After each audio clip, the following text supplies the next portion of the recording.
Yeah. You there? Yeah, can you hear me? Just about.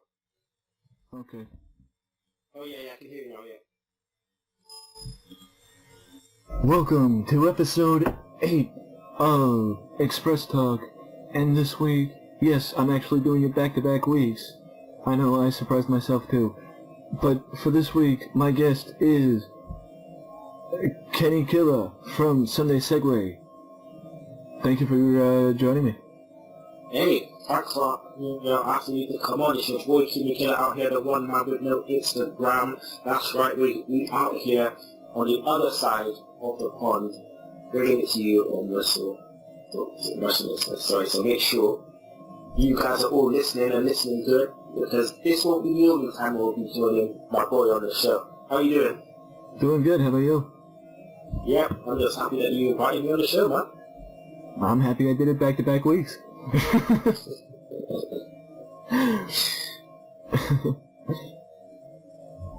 So you ready to talk about wrestling? Hey, listen, that's what we all talk about every single week. Let's talk wrestling, bro. Okay, so we got a pay-per-view this weekend. Hell in a Cell, Yeah. so Feels like we have a pay-per-view every week. I think I said the same thing on Saturday, asking if there was a pay-per-view this weekend.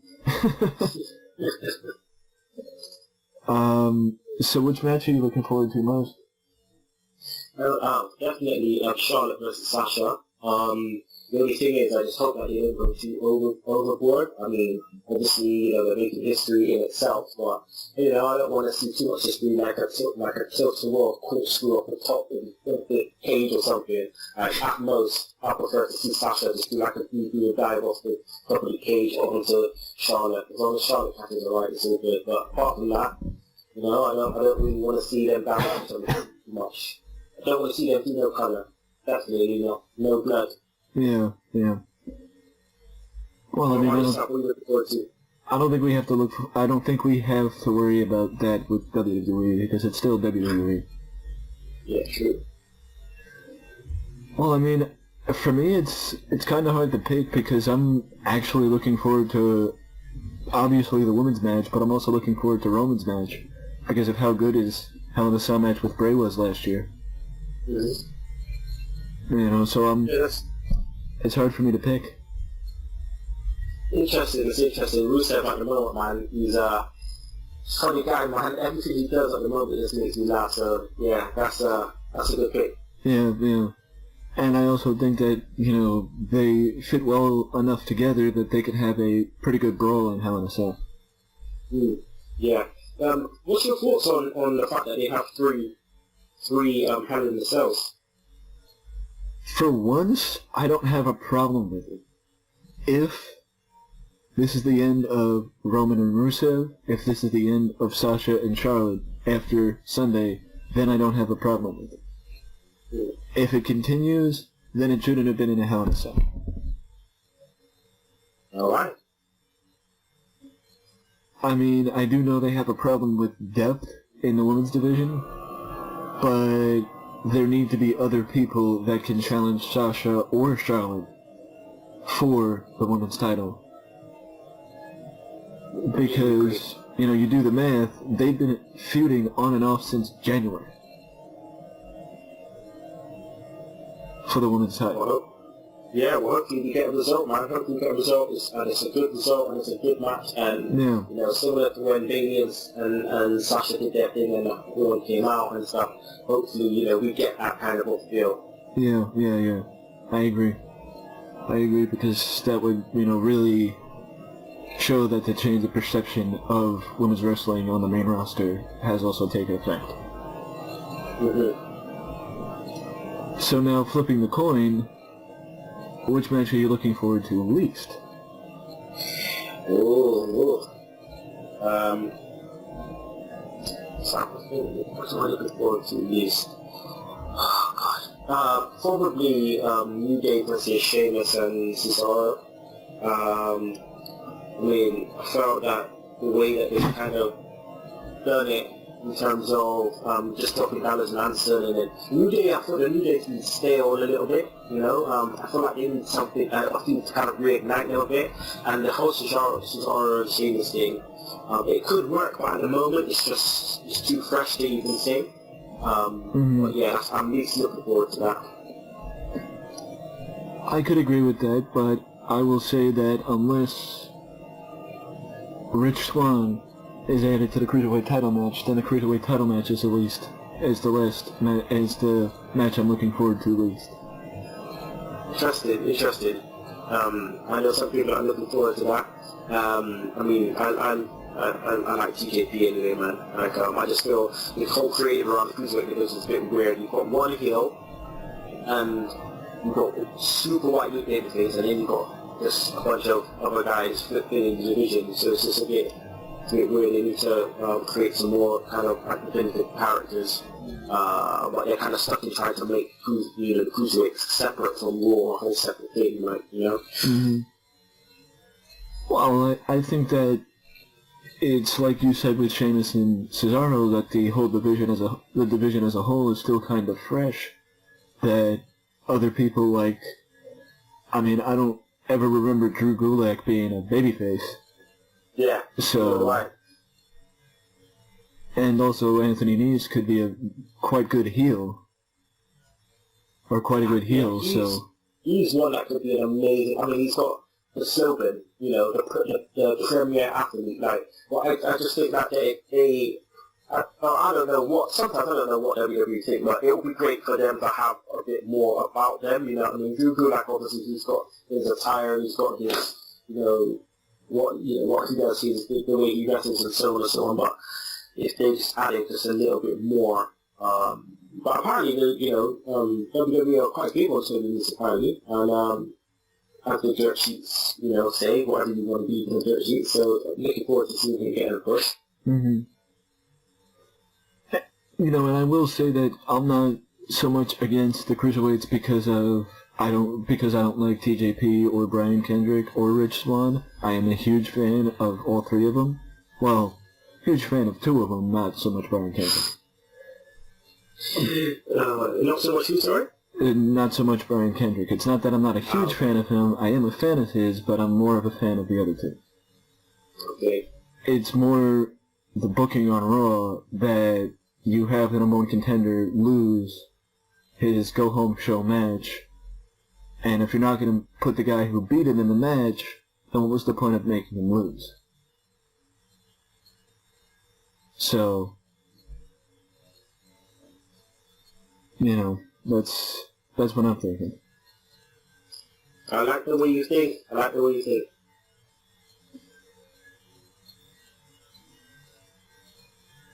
So, now we move to the next thing on the list, per se, and that is, I don't know if you noticed, that earlier in the week, Goldberg and Brock Lesnar became official for Survivor Series. So what do you think of the announcement?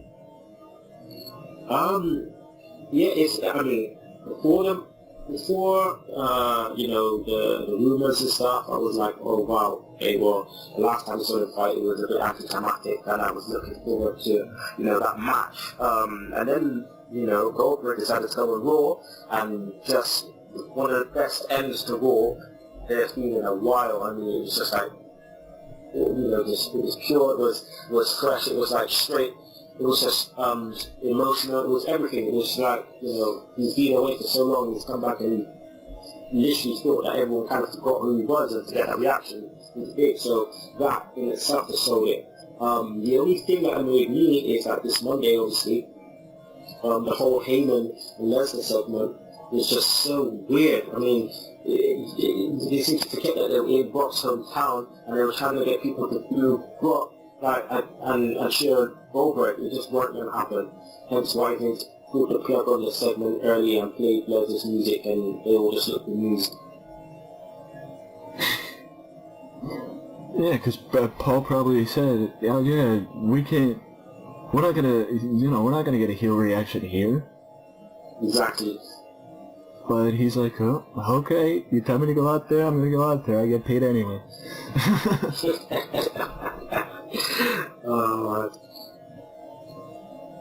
I mean, I agree that that up until last week, the booking has been very well done. You know, the fact of trying to get Brock over as a heel in the place where he became like the early stages of Brock Lesnar in Minneapolis. You know, the fact that he went to the University of Minnesota. That's the only questionable booking that they've had thus far. You know, and people may say, oh, what about Goldberg not being there? And Goldberg's a special attraction. He shouldn't be there every week. He's Brock Lesnar. Do you think they should have done it the other way around? Do you reckon Brock should have gone out first and then Goldberg should have been in Minnesota? Yeah. Yeah, I agree. That's how they should have done it. Because Goldberg would have gotten... I don't know why you need either one of them to be a heel, to be honest. Because that's not the point of the match. No, they got reasons to fight, or Lesnar has reasons to fight, Goldberg, so exactly. It should be able to just happen. Yeah. You don't need one to be a heel or one to be a babyface. Both of them could be babyfaces going into the match, especially with the fact that the last time Goldberg turned heel, it didn't go very well. No. And he was babyface again in about a month, or maybe a couple weeks.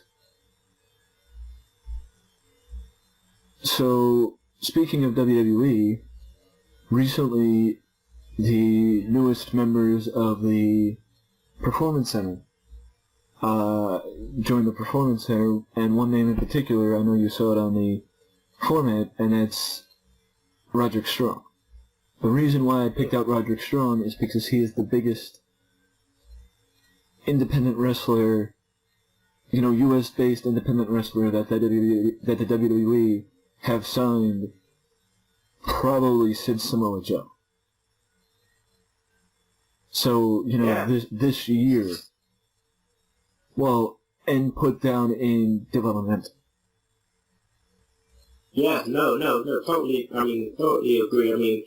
Roderick Strong, I remember saying to people, like, if WWE ever signed Austin Aries, that's just be amazing, and they did it. And then I thought to myself, would they ever sign Roderick Strong? Because I knew his, ROH contract was going up, and he did what he wanted to do in New Japan, that was great, and there you go, like, they signed him, and I just couldn't believe it, so it was good to see him on, hopefully, the direction is saying that WWE are happy with the set of tapers he's done recently. But yeah, he'll be a good addition. Another two standouts in those 9 new signees to developmental. Tommy End, man, if you guys haven't seen him, you better get to know Tommy End. I've seen him a lot over here in the UK for Progress Wrestling. He's Dutch, former kickboxer. He's disciplined in MMA, like he's nuts, man. Got a unique look about him, and he would definitely get over in NXT. No nonsense kind of guy, like he definitely get over. And Crazy Mary Dobson as well, who may be Sister Abigail. It would not surprise me because of the gimmick that she plays at the moment, especially with her matches in like CCW and Shimmer and Shine and stuff. So yeah. Pretty interesting signing, definitely. Yeah. Well, this also feeds into the last bullet, and that is, would you say that now there's a golden age in UK wrestling? Maybe from an American standpoint, yeah. For us, it's been like this for a long time, but it's only now we're just starting to get noticed. But yeah, this is definitely a golden era, golden generation where there are a lot of British people wrestling all over the world, WXW in Germany, New Japan with us, they're flying the flag, and obviously in WWE, there's people are getting packed up, you've got Black Sabre Jr., obviously, PWG Battle of Los Angeles going on, and then he's in NXT will in the Cruiserweight Classic as well. It's crazy, man. So, got Jack Gallagher as well coming up soon, on towards finishing off his dates. So, I'm very, very much looking forward to that. So, I definitely think it is a golden era. And now with the World of Sport returning for a one-off special on ITV over here with Jim Ross calling it, man, it's definitely a golden time for us. Well, I guess Jeff Jarrett was right that there would be a golden age of pro wrestling again, but it was for the UK. Yeah, have you ever been over here? No, I haven't. Man, if you just experience a wrestling show over here, because obviously in America it's like it's almost overexposed, but like over here, it's very rare. So, for instance, this weekend we've got Hardcore Holly and Adam Rose in my hometown. So we're gonna, we've got to do a Q&A, we're gonna go to a Q&A, then there's a meet and greet, and then there's the rest of the show. So, we never used to get that kind of stuff, those kind of people coming to, to where we live, and now, you get WWE coming to the UK twice a year, you get, former WWE superstars, coming to, on my doorstep, Billy Gunn was here last week, Ryback's here next week. It's just, it's great at the moment. Mm-hmm. I can imagine. But yeah, I mean, would I be wrong to say that I don't remember this amount of talent entering the Performance Center all at once ever before? In terms of being British? No, just in general, with Crazy Mary Dobson and Tommy End and Roderick Strong and... the caliber. Big Dano. Big Dano, man. Hey, he's another one. He is another one. Unique look.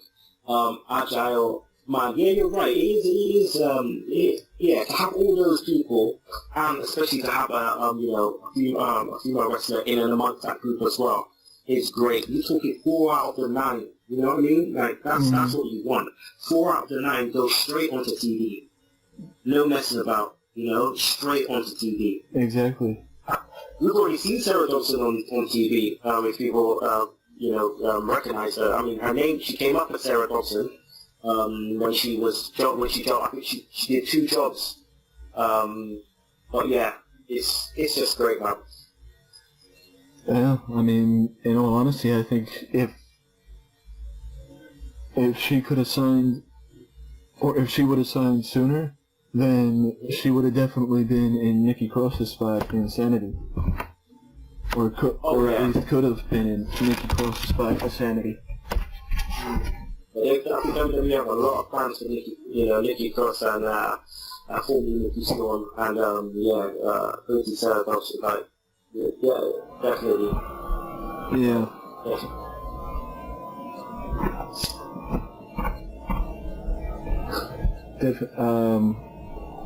Well, I don't know what you know about the TNA lawsuit, but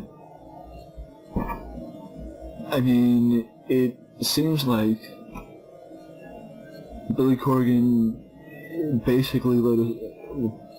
was basically lied to and taken advantage of for months, and him filing the lawsuit is just months of being lied to, being left out of the loop, being taken advantage of, in his mind, boiling over.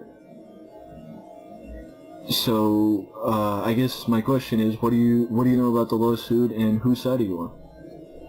I only know bits and pieces. Obviously, we know that, TNA is going down the shitter at the moment, right? But it's, Billy Corgan obviously gone into it, with his eyes, half open and, and a blindfold on one eye for him, sold him, sold him the world and, sold him the world, and what he got was next to nothing, pretty much. I mean, actually that's a bit much, but what he got was something that he thought he could do his own work on, and it hasn't worked out. So all these lawsuits, all of these people owing, all of these people that they owe money to, man, I'm on Corbin's side, and I think he should have the right to take over the company and change it, and hopefully change it for the better. Because you ain't going nowhere with that name anymore. It's not going to go anywhere with that name. And I don't know how they managed to always have like 9 lives. It just managed to stay alive. I agree completely, and that's exactly what Billy Corgan's suing for. He's suing to take over Dixie Carter's control of TNA due to breach of contract and just basically being lied to by Dixie.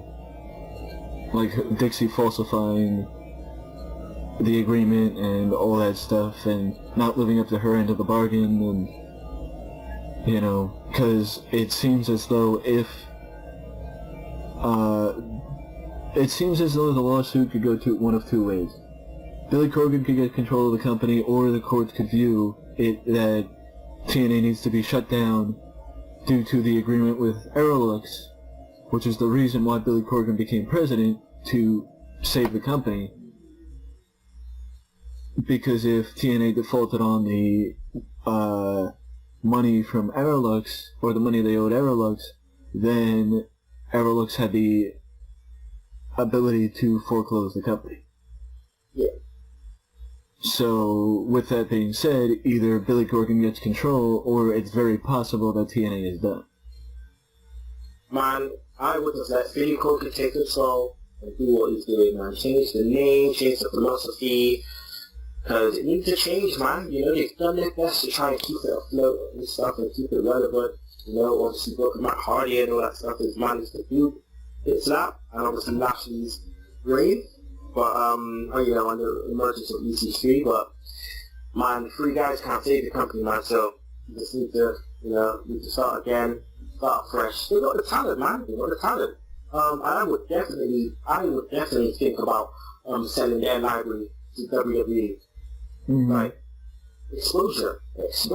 You know, like, if people are watching TNA on WWE, the WWE Network, people will go and try and find it outside of WWE Network. They'll try and find what's happening now. So it's a no-brainer. It's promotion for them. That's true. And I will say this, that, number one, I don't know that selling the entire library would make sense, but maybe selling the library of talents like Austin Aries and AJ Styles and Samoa Joe, you know, the talent that work for WWE currently, and Bobby Roode, that would make sense. Yeah. But, in the situation they're in, it'd probably be a little nothing. Yeah. But also the rumors don't seem to be dying as far as some of the talent saying, the rumors don't seem to be going away that some of the talent may be declaring themselves free agents in the coming weeks if they don't get paid. That doesn't surprise me. I mean, what kind of business you running when the guys can't get paid? Like, you know, they're not getting paid when they're meant to get paid. Like, that don't work. You know, you're running this as a business. And I completely agree with you, and that's one of the much like Alberto Del Rio caught WWE on a technicality in how he got out of his,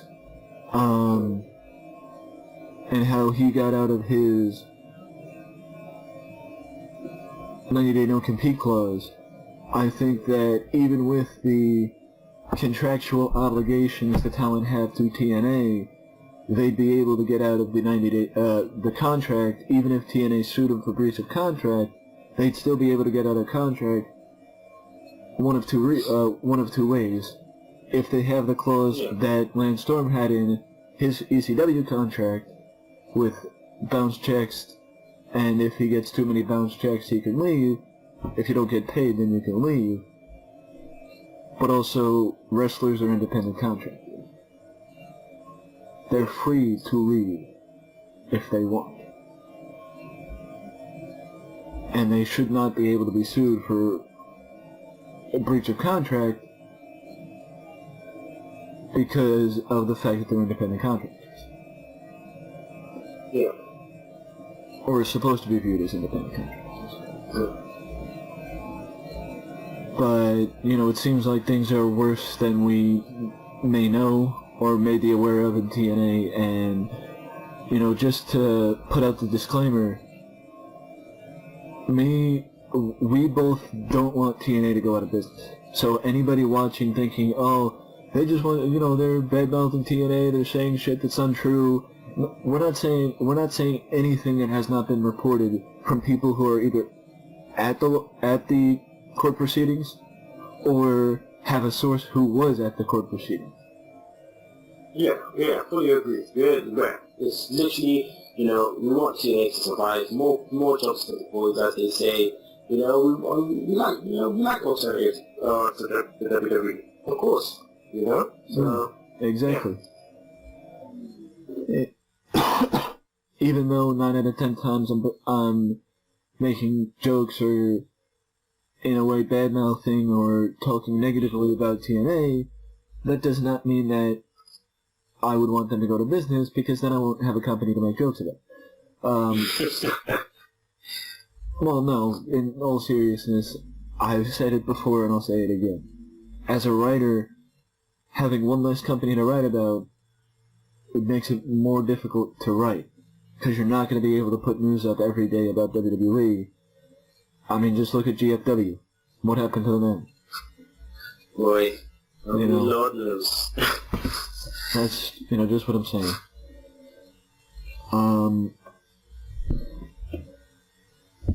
Now, to move on to what's become somewhat of a favorite on the podcast, the Russo spot. And for those of you who may be new to the show, this is the part of the show where we tap into, I don't want to say the brain of Prince Russo, but when Russo took over WWE, or in the Attitude Era in particular, Russo's booking style of Crash TV changed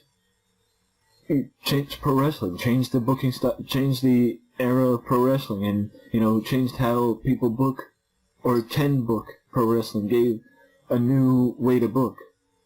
And now I give you, the guest, the opportunity to change anything you want about pro wrestling nowadays, whether it's a particular gimmick, a booking style like Russo did, or any, stigma that you think may be attached to the pro wrestling business today.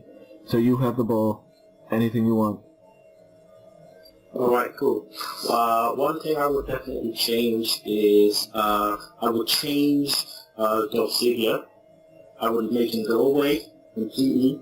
You should have lost that match against The Miz, because The Miz right now is hot. You need to keep him hot, and that title keeps him hot. And he keeps the title hot. So I would have kept that on him.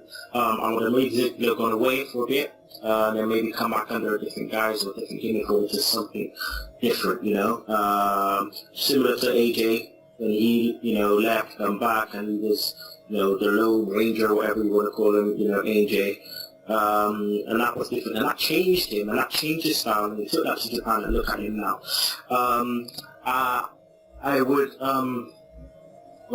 I would move, after Asuka faces off with Mickie James, and she has her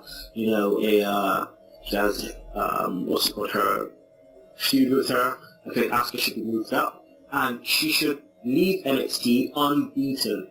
Leave NXT unbeaten. There's too much of this, people dropping the title. Obviously, you have to lay down before you go out the door, but, if you talking about putting someone on the main roster, strong as hell, you having that moniker, saying that you're unbeaten,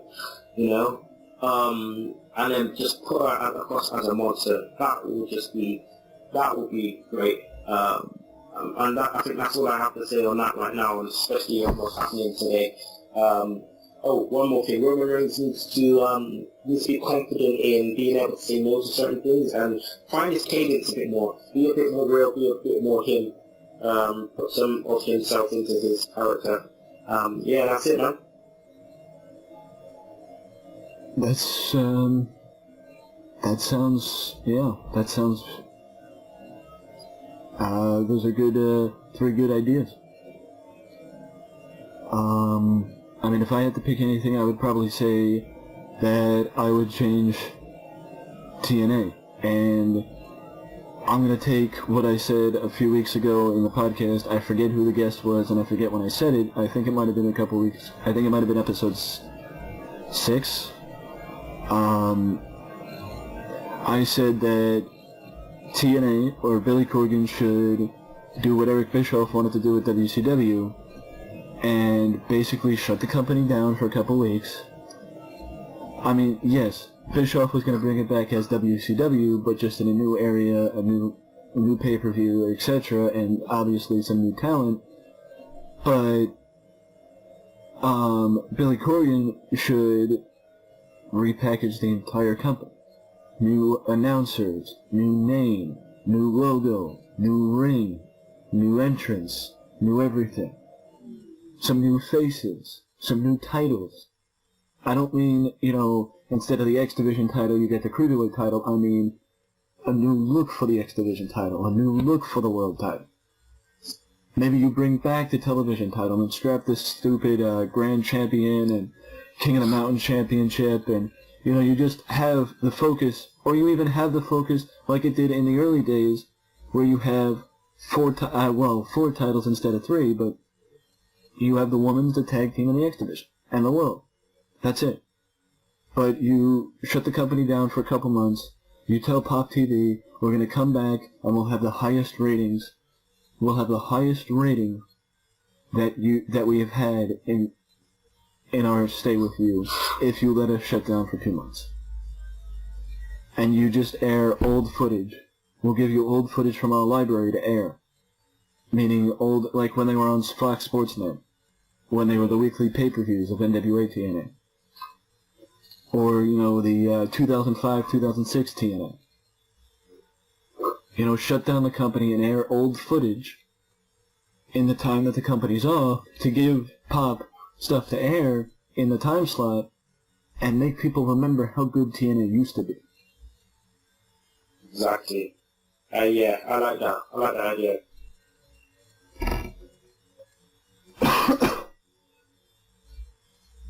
I mean, will it happen? Probably not, but Billy Corgan, if you're listening. So now we jump into a favorite that I started a couple weeks ago, where I know the Hall of Fame is not going to be a subject on most podcasts until probably January. But it is a subject on mine, and that's why we have the Hall of Fame Corner. It goes back to me having a lengthy conversation with one of my past guests in a previous episode about the possible Hall of Fame class for 2017. So, with that being said, pick 5 people. Who do you think gets inducted this year into the Hall of Fame? 5 people? Okay.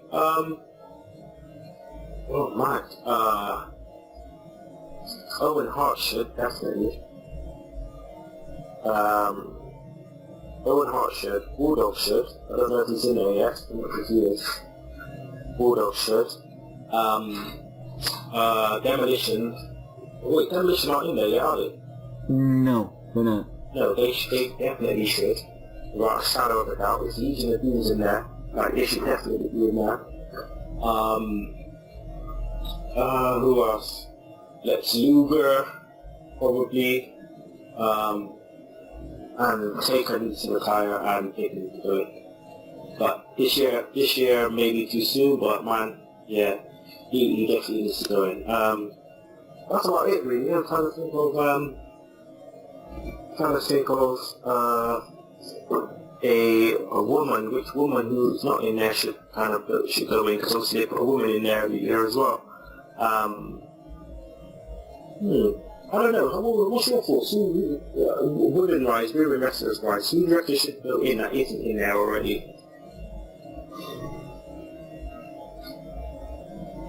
I mean, maybe you take it back to the old school and, you induct somebody who may have been there earlier, in the early days of the women's division. Yeah, could do. Or you could, Or you could induct, like an Ivory or a Molly Holly. Yeah, Ivory's not in there yet, is she? Yeah, Ivory. Yeah, because, logically, it's Medusa, she's in there. Mm-hmm. So yeah. Mm-hmm. Maybe Ivory would be a decent one. Yeah.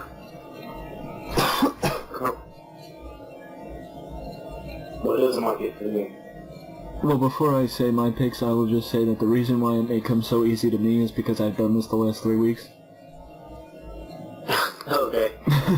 So I know who's in and who isn't. Okay. But I will say this, that I'm gonna try and mix it up from what I did last week. So as far as the women, because I honestly did forget that they induct women every year. As far as a woman, I would say either Ivory or Leilani Kai. Okay. I know most people probably don't remember Leilani Kai. That's the point. She was a big part of the early days of the women's division in WWE. Or a part of, I shouldn't say a big part of. She was a part of it, but...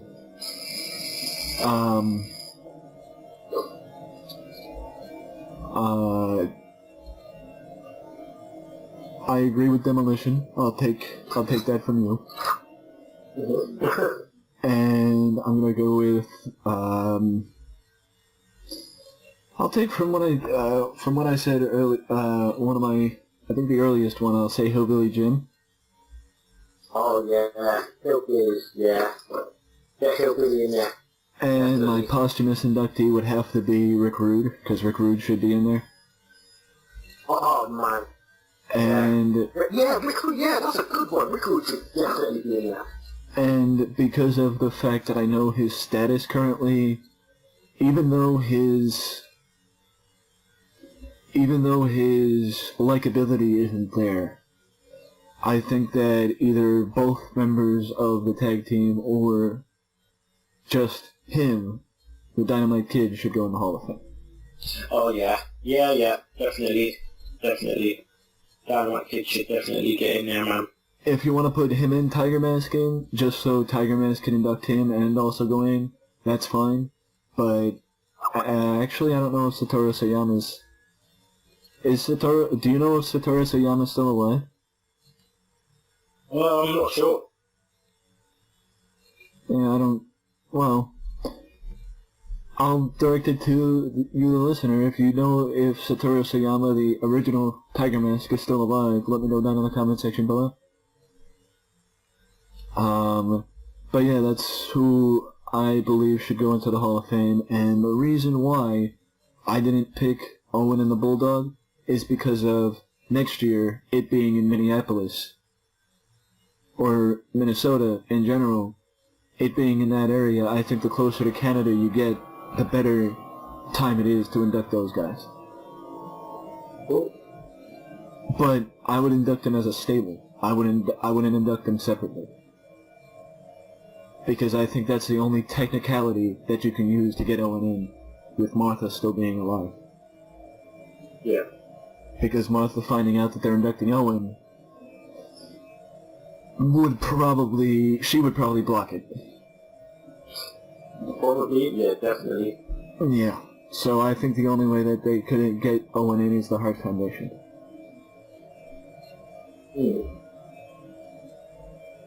And I want to say this, by anybody questioning how that would work, you don't put Owen in the video package. You don't mention the fact that Owen's going in until the Hall of Fame induction. Because, then Martha can't claim you're using Owen's likeness. Because you're not. You're just inducting him into a internet-based Hall of Fame. Yeah.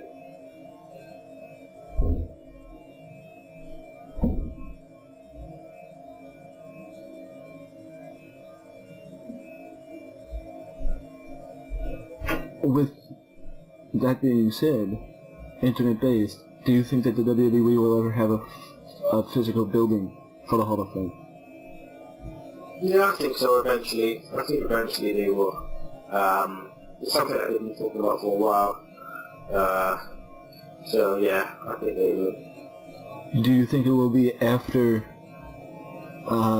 Vince steps down? Like when Hunter or Shane, or Hunter and Shane, or, you know, when the new management takes over? Or do you think it will be still when Vince is in control? Oh, I think it'll still be when Vince is in control, no doubt. I agree with that, but I don't know if it will be when Vince, I don't know if it will be when Vince has as much control as he does now. Yeah. Because it seems like for some reason Vince is so against a physical building for the Hall of Fame, even though, people say, oh, they have everything at, WWE Access before WrestleMania, and the traveling thing for the Hall of Fame, because it's a part of WrestleMania weekend. Number one, you don't have to have the Hall of Fame induction ceremony at the Hall of Fame building. It can still be a part of the WrestleMania. And if you're going to sit here and tell me that WWE doesn't have enough in their warehouse to still have access and make a physical Hall of Fame, then, something has to be, that's mind-boggling, that they wouldn't have enough in their warehouse to still do access and have a Hall of Fame. Yeah. Even if they don't have the real stuff in the Hall of Fame, like the original casket used for the first casket match or whatever, Mm-hmm. Because, that would cut down on people trying to break in and steal it. Not having, if everybody knows it's not the real stuff. But it's just like a display model.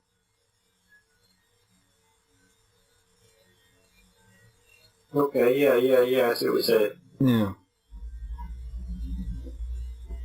Well, now the only other question that I have about the Hall of Fame is, there were rumors, I think earlier this year, about WWE possibly eventually inducting matches into the Hall of Fame. I mean, I do think that if that does happen, that would be the perfect time to have the physical building, because it would look better in a physical building inducting the match than it does on the internet. But no, I agree. I would like to see something like that. That'd be again just something different for the Hall of Fame. Yeah. And also, it would occupy space to where they can use more stuff in Access as opposed to at the Hall of Fame. Mm. Or at Access, not in Access. But now I'm going to throw this question at you. If you had to pick a match to induct next year into the Hall of Fame, which match would you pick to induct?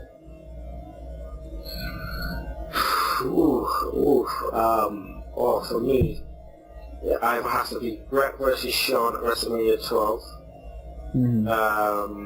or Warrior versus Savage at WrestleMania 7, or TLC, the first TLC. What about you?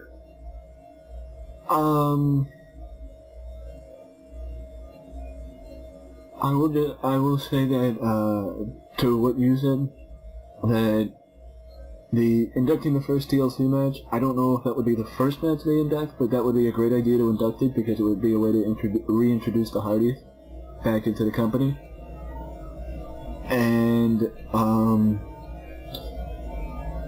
as far as the Warrior and Savage match, I just wanted to also make this point, that match doesn't get enough credit, so inducting it into the Hall of Fame would be an awesome way to show just how good the match was, because I honestly think that was Warrior's best match in his career. The best match of Warrior's career was when he faced Randy at WrestleMania. Okay, yeah, I hear what you're saying. But as far as what match I would induct, I would probably go with either the Iron Man match that you said, WrestleMania 12, with Shawn and Bret, or when Dusty Rhodes turned babyface in Florida and did the American Dream promo. Okay. One reason and one reason only. Because WrestleMania is in Florida. Sure. I mean, yes, most people would say, oh, what the heck's the point of this? It's the historical context of the match. And the fact that without that match, we would not have the American Dream. So, that's the point of inducting that match. Should it be inducted first? No. But there's no better place to induct it than Florida. Just like there would have been no better place to induct, a Freebird versus Von Erich match than Texas. Or, Bockwinkel versus Verangana than Minneapolis. Or a famous Brett versus Sean from Survivor Series 97 in Minnesota. Just because of the historical context of that match. Okay. We done well, man. We put some decent ones in there. Yeah. Well, now, speaking of that match, Montreal Screwjob, would you induct both of them, or would you induct just one of them? Well, probably both of them. Because both have historical significance. Yeah. Yeah. Yeah, you hit the nail on the head. Well, I completely agree with it.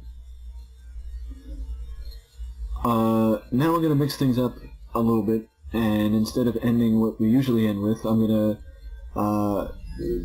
just change things up a bit and go with the question of the week first. And the question of the week is, with the rumors of Shawn Michaels possibly returning for one more match surfacing, would you be excited to see him back, or do you think that the ship has sailed for, as far as an in-ring return, even for one match? Well, Shawn Michaels is my favorite wrestler of all time, so to see him back would just be great. And to see him against AJ, man, that match, it will go down as probably one of the best. It will be a big match, man. It will be a big match, and because HBK can still go.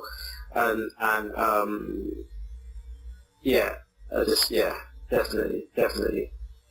I would love to see that. Now, do you think, would you agree with the idea that the Royal Rumble would need a match like that? Oh, man, it's the Alamo Dome, but that's a WrestleMania match, man. That is a WrestleMania dream match right there. But I understand that you have to fill the Alamo Dome, but... Yeah. Jeez, man. Oh, Vince could do what he did in 97. Sell the tickets the day or give the tickets away. I'm sure if he gave the tickets away to fill up the arena, he definitely did. Yeah, definitely. Yeah, he'd definitely fill up the arena then. I mean, admittedly, I love Shawn Michaels, but I'm a little torn because I think, yes, with the fact that it's I think it's been 6 years since he retired? Or no, 5 years. I think that with the fact that it's been so long, that some people may have forgotten about the match. Like, in the context of, that's why Shawn Michaels retired. But if Shawn's comfortable with coming back for one more match, and having this be his last match, it needs to be where he thinks that, okay, if I come back, I'm gonna be HBK and not a 46-year-old man. Or however old he is.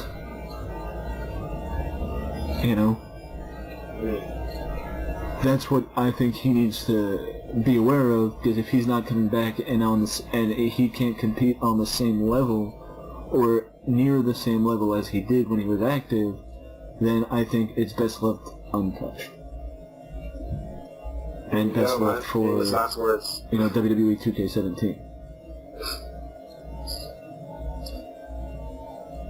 Well, now we're on to the final segment of the show, and that's where I give you the ability to pick your obscure wrestler of the week and or indie company of the week, or both.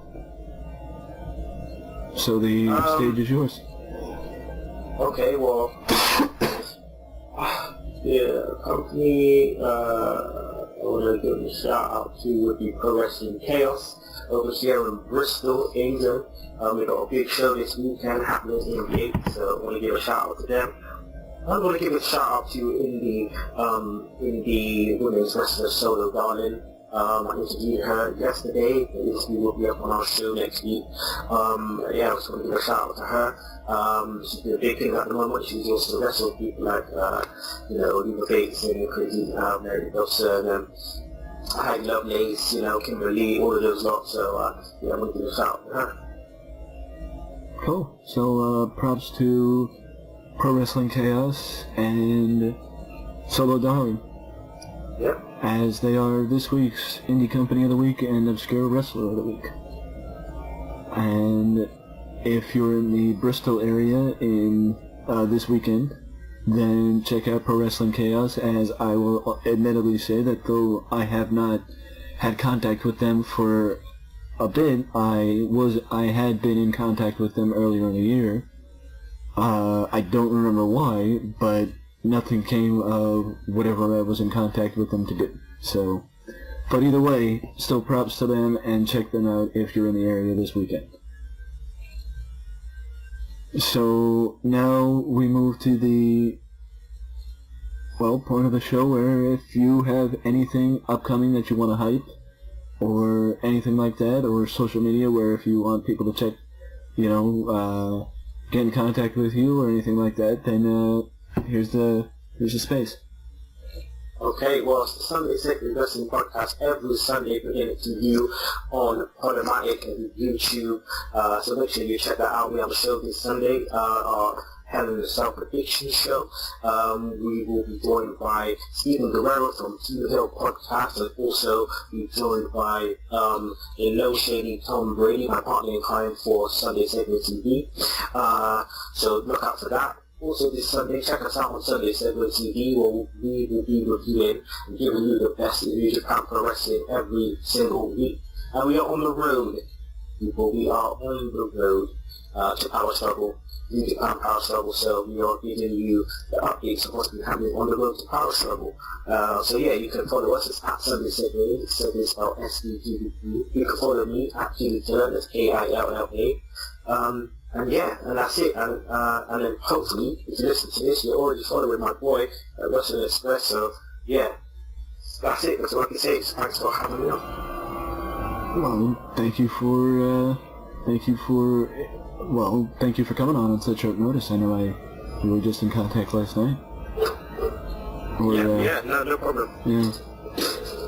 And I also just want to shout out to New Japan Pro Wrestling, because Kenny Omega became the first Gaijin to become the G1 Climax champion. So a big props to New Japan in showing, and big props to New Japan, and hopefully the American companies can take notes. How they have worked Kenny Omega is how you're supposed to push talent. There you go. So big props to New Japan Pro Wrestling, and if you have Access TV available to you, New Japan Pro Wrestling is still on Access TV, so if you have the ability to watch them, I suggest tuning in, because if you're dissatisfied with WWE, there are alternatives out there.